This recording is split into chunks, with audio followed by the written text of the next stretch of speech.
इक्कल दुक्कल, गिट्टियां, अंताक्षरी, कच्चे पकड़म पकड़ाई, गिट्टी फोड़, आंख में चौली, लगी टांग, गिल्ली डंडा वगैरह। खैर, इनमें से बचपन में कौन सा खेल सबसे ज्यादा आपने खेला है, कमेंट्स में बताइए। और अगर बचपन में आपने ये खेल नहीं खेले तो आपने 90s के बचपन का एक सुनहरा दौर मिस किया है। वहीं ये माचिस की ताश देखकर आप में से कुछ लोगों की आंखें भर आएंगी।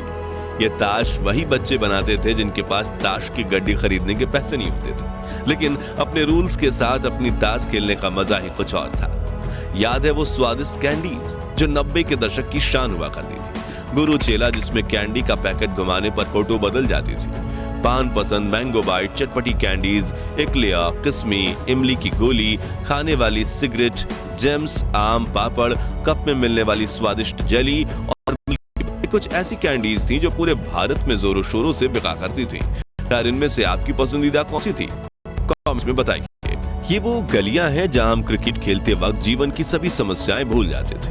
बच्चे बारिश के पानी में छपाक छपाक करके दौड़ते थे और अगर एक पुराना टायर मिल जाए तो छोटी सी लकड़ी की मदद से टायर को धकेलते हुए रेस लगाने का मजा ही अलग था।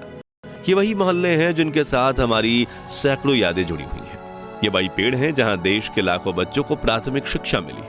और जिन बच्चों को स्कूल जाने का सौभाग्य प्राप्त होता था वो महंगी बेंच नहीं बल्कि ऐसी लकड़ी की चारपाई पर बैठकर पढ़ते थे। जब पहली बार बंगाल में इंग्लिश स्पीकिंग क्लास खुली थी तब ऐसे दीवारों पर एडवर्टाइजमेंट दी गई थी, लेकिन आजकल तो अंग्रेजी के सामने हिंदी भी फीकी पड़ने लगी है। अब नजर नहीं आते ये डाकियां जिनकी साइकिल की घंटी सुनते ही घर में खुशियों की लहर दौड़ उठती थी। पोस्ट ऑफिस तो आज भी हैं, लेकिन खत लिखने वाला कोई नहीं। याद है, गांव से शहर गए लोग जब परिवार को एसटीडी पीसीओ पर फोन किया करते थे तो पूरे गांव में खुशहाली फैल जाती थी। प्रेमी प्रेमिका तय किए गए समय पर एसटीडी बूथ के पास बैठकर एक दूसरे को फोन लगाने की राह देखते थे और सिक्के खत ना इसलिए बात करने से ज्यादा ध्यान सेकंड्स पर होता था। लेकिन यार, मजा बहुत आता।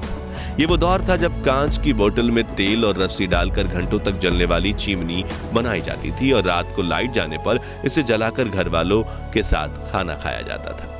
याद है, उस वक्त हमारी दादी नानी सिलबट्टे और मूसल में ताजी सब्जियों को पीसकर स्वादिष्ट चटनी बनाया करती थी। आटा पीसने के लिए घर पर ही 2 पत्थर वाली घट्टी यानी चक्की का इस्तेमाल किया जाता था। कुछ के घरों में मिट्टी के बर्तनों में खाना बनाया जाता था और खाने की हर बाइट में आने वाली मिट्टी की खुशबू मन को प्रफुल्लित कर देती थी। बर्तन भी स्टील के नहीं थे बल्कि लोहे, तांबे, पित्तल और कांसे के हुआ करते थे और राजस्थान में चलते हैं। और 90 के दौर की कुछ ऐसी यादों को ताजा करते हैं जिनके बारे में शायद आजकल के बच्चे को पता तक नहीं होगा।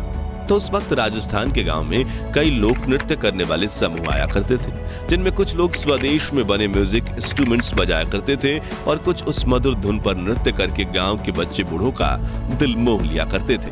गांव शहरों में कठपुतली का खेल भी होता था, जिसमें कलाकार लकड़ी से बने गुड्डे गुड़ियां नचाकर खूबसूरत कला का प्रदर्शन करते थे। लेकिन समय के साथ ये कला ठंडे बस्ते में चली गई।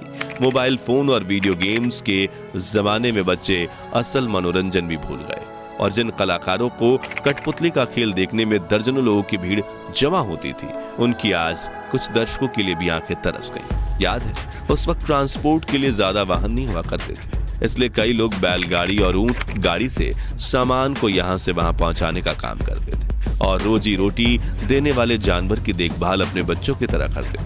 90 के दशक के गोल्डन टाइम की बात करें तो ट्रेन का जिक्र ना हो ऐसा तो हो ही नहीं सकता। उस वक्त सिर्फ कुछ लोग जहाज में सफर कर सकते थे, इसलिए देश की 99.99% जनता के लिए दूर सफर करने के लिए ट्रेन सबसे पसंदीदा साधन हुआ करती थी। एसी वाले डब्बे तो नहीं थे, लेकिन मन में सफर करने की चाहत जरूर थी जो यात्रा को खूबसूरत बना देती थी। उस वक्त बस से सफर करने की खुशी भी कुछ कम नहीं थी। नौकरी पर जाना हो या कॉलेज, शहर में जाने के लिए बस एकमात्र सस्ता जरिया थी। सुबह सुबह बस स्टैंड पर बड़ी लाइन लग जाती थी। उस वक्त तो गाय बैल को भी सड़क पर घूमने की आजादी थी। दोस्तों, आजकल की शादी बारात में दूल्हा जितनी महंगी गाड़ी में बैठता है उसका उतना ही ज्यादा भौकाल माना जाता है, लेकिन उस वक्त के दूल्हे सज धज कर घोड़ी चढ़ते थे और ढोल नगाड़ों के साथ बारात लेकर शादी करने जाते थे।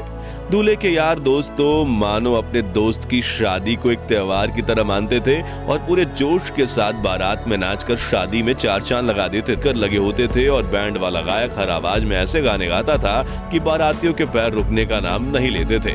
वहीं कुछ लोग इन लाउड स्पीकर्स का इस्तेमाल अपनी दुकान के प्रचार प्रसार में भी करते थे, जिसमें वो अपनी ही आवाज में कुछ पंक्तियां कहकर उसे कैसेट में